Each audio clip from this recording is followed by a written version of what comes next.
as more and more smoke fills the valley, spreading from east to west. This is a live look from our Visalia Cahuilla Health Valley Cam.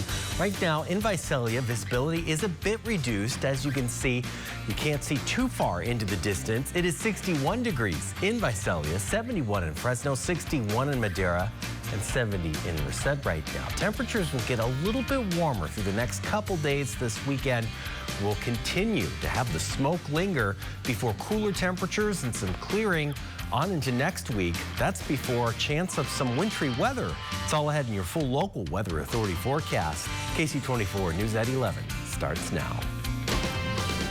Local news that matters. 11.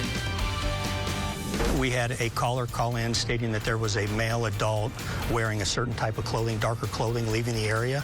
And as the airship got overhead, they noticed somebody in very close proximity. That person looked like they were trying to avoid being seen and going through some yards, and then they were detained, yes. A neighborhood stunned, a man and woman dead in a double murder in Fresno. New details still coming in. Good evening. Thanks for joining us. I'm Adrian, Tomas, Stephanie, and Alex have the night off. A man and woman are both dead after a shooting in southeast Fresno. It happened just after 4 p.m. in the area of Winery and Weathermaker. AJ Cotto at the scene tonight with what we know so far. I just checked with police who say that no arrests have been made yet, but one person has been detained. If you take a look, they are still on scene at this hour. Now, they say a firearm was also found in this area, but they don't know yet if it was used in these murders. Hold back. Scene is not secure.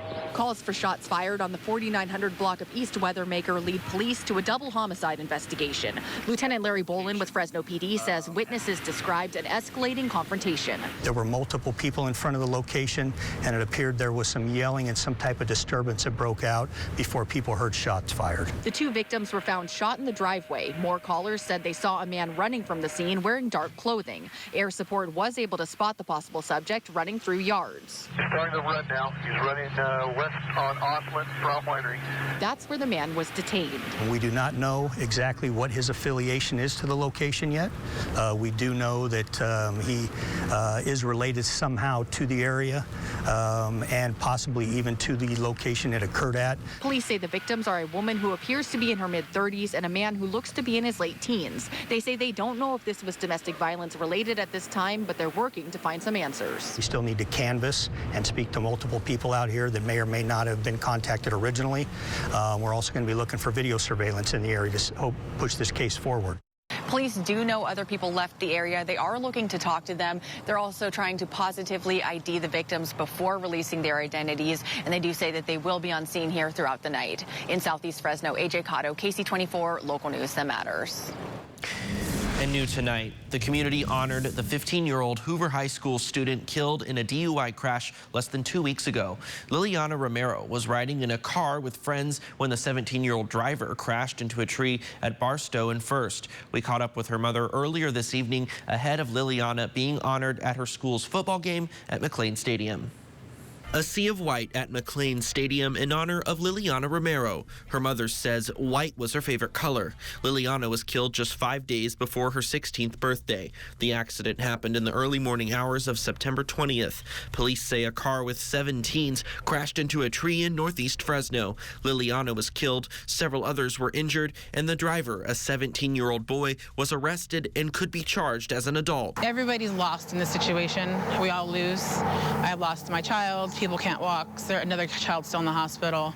Now another parent's got her kid in jail. Dalia Romero is taking life day by day right now in the aftermath of this tragedy, but appreciates the community's support of her daughter and the positive memories she left behind. She loved her friends.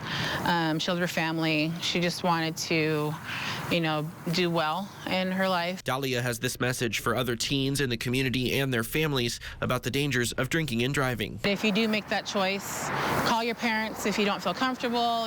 Don't get in the car with somebody who's been drinking. It's not worth it. You can lose your life. In tonight's wildfire coverage, as the K&P complex fire continues to grow, smoke from the blaze is spreading across the Central Valley. So far, it has scorched more than 51,000 acres and is 20% contained. Almost 1,500 personnel are working on that fire. Unfavorable conditions are increasing fire.